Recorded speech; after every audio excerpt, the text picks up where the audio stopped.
নমস্কাৰ বন্ধু বান্ধৱীসকল, মোৰ অন্য এটি ভিডিঅ'লৈ আপোনালোকে সকলোকে স্বাগতম জনাইছোঁ। এয়া ভণ্টিৰ ছোৱালী টিকলিমা পূৰা ষ্টাৰিং ঘূৰাই আছে। আমি যাবলৈ ওলাইছোঁ বশিষ্ঠ চাৰিআলি পাটাৰকুছিলৈ। তাত মোৰ ডাঙৰ পেহীৰ ঘৰ, দাদা বৌ থাকে। পেহীহঁত নাই বাৰু, দাদা বৌ থাকে। যিহেতু সৰু পেহীৰ ছোৱালী ভণ্টি আহিছে, এইকেইদিন দেখাই পাই আছে ভিডিঅ'ত। তাইক লৈ গৈ আছোঁ। তাই আহিছে যাতে ক'লে ব'ল আমি যাম বৌ দাদাৰ ঘৰত। আমি তাত দিনটো ভাত খোৱাকৈ যাম।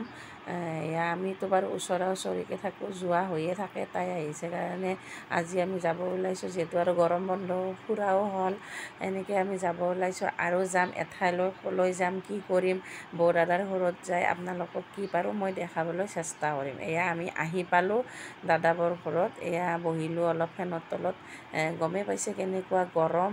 এয়া আমি বহিলোঁ ধুনীয়াকৈ।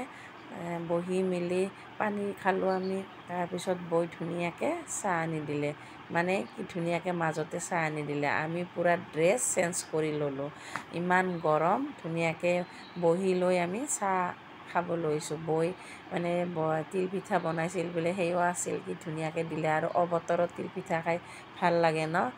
মানে কি নিমকি ভুজিয়া লৈ চকু কৰা নাই, অকল তিলপিঠাকেইটাতে চকু। তাৰপিছত ভাত, বৌই অৱশ্যে আগতীয়াকৈ ভাত আঞ্জা বনায়ে থৈ দিছিল। আমি চাহ পানী খাই বহুত সময় কথা পাতিলোঁ। তাৰপিছত এয়া ভাতলৈ আহিছোঁ। দালি বনাইছে, খাৰ বনাইছে, মাছ টেঙা বনাইছে, মিক্স ভাজি বনাইছে, পটল ভাজি বনাইছে। এয়া ভাত মানে খাবলৈ ৰেডি কৰি আছে বৌই। আমি অলপ সহায় কৰি দিলোঁ। ধুনীয়াকৈ গোটেইকেইটাই সহায় কৰি বৌই মানে বনাইছে, আমি বাৰু বনোৱা নাই। বৌই বনায়ে থৈ দিছে। আমি যোৱা গম পাইছে যিহেতু ফোন কৰিছোঁ। এয়া বনাইছে মাংস, কি ধুনীয়া কালাৰ, দেখিলে খাওঁ খাওঁ লাগে ন। এয়া ভণ্টি পূৰা লেকচাৰ মাৰি মাৰি খাব লৈছে। আমি খাব লৈছোঁ। আগতে খালে বাৰু ল'ৰা ছোৱালীবিলাকক খোৱালোঁ।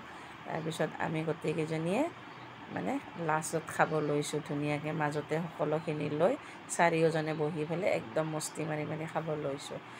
বৌ আহিব খাব। এয়া আমাৰ ভাই বোৱাৰী গোটেইকেইটাই বহি ভাল লাগে ন এনেকৈ এদিন মানে গোটেই লগ হৈ খোৱা মিলা, মানে বিৰাট মানে মনত থকা তাৰমানে নিজৰ মানুহখিনি ধুনীয়াকৈ এনেকৈ ভাত খোৱা বহা কথা ভাল লাগে। আৰু এনেকৈ খাই মেলি আমি আলোচনা কৰি আছোঁ। আপোনালোকক যে কৈছিলোঁ আৰু এঠাইলৈ যাম, আমি ভাত পানী খাই দাদা বৌৰ ঘৰত অলপ ৰেষ্ট লৈ আমি যাম খানাপাৰালৈ। বাইদেউৰ ছোৱালী খানাপাৰাত থাকে। আহিলোঁ, আহি পোৱাৰ পাছতে তাই পূৰা চাহ পানী যোগাৰ কৰি দিলে। আমি যোৱা গম পাই তাই ধুনীয়াকৈ যা যোগাৰ কৰি থৈছে। চাহ দিলে তাইৰ ঘৰতো ভাত খাই আহিব দিছিল ৰাতি, কিন্তু আমি তাত নাথাকিলোঁ। যিহেতু দুপৰীয়া দাদাবোৰ ঘৰত খালোঁৱে, গৰমো বহুত, ইমান খাব মন নাই। বৌকো লৈ আহিছোঁ লগত। বৌ বাৰু স্কুটিত আহিছে, যিহেতু ওচৰ পাটাৰকুছিৰ পৰা খানাপাৰা বেছি দূৰ নহয়। বৌ আহিছে। আমি গোটেইকেইজনীয়ে চাহ খাই, তাই কৈ আছে মাহী ভাত খাই যাবা। এয়া মানে বাইদেউৰ ছোৱালী কৈছে মাহী ভাত খাই যাবা। পূৰা লেকচাৰ মাৰি আছে তাই আমাৰ লগত, বিৰাট ভাল পাইছে গৈ। তাইৰ তাকে বাৰু তেনেকৈ যোৱা নহয়। আৰু যিহেতু ভণ্টি আহিছে, তাই দেখিছে ভাত নাখাওঁ বুলি কোৱাৰ কাৰণে কি কি যে আমাক দিছে। এয়া ডিম বইল কৰি দিছে, পূৰা খাইছোঁ। ভাত খাব নালাগে আৰু, চাহেদিয়ে পেট ভৰাই আহিছোঁ তাইৰ ঘৰত। এনেকৈ আমি খাই মেলি তাৰে পিছত গোটেইকেইজনীয়ে অলপ ধুনীয়াকৈ বহি মেলি কথা পাতিলোঁ। আমাৰ ইয়াত টিকলিমাই কণী খাই আছে, কণী বইল। এনেকৈ খাই মেলি মই বৌক কৈছোঁ তোমাৰ ঘৰত খাই আহিলোঁ মাছ মাংস, আৰু ইয়াতে কণী খালোঁ এতিয়া ভাগিনৰ ঘৰত। বৌয়ে কৈছে খোৱা খোৱা। পূৰা মানে দিনটো আজি খাইছোঁ, শুইছোঁ, ফুৰিছোঁ। তাই ফোন কৰি আছে ভাগিন জোঁৱাইটোলৈকে যে মাহীহঁত নাথাকে বোলে। আমি নাথাকা বুলি কৈছিল, থাকিব দিছিল, ভাত খাই আহিব দিছিল। তাৰপিছত মাত লগাই আমি বাই বাই দি আহিলোঁ যাবলৈ।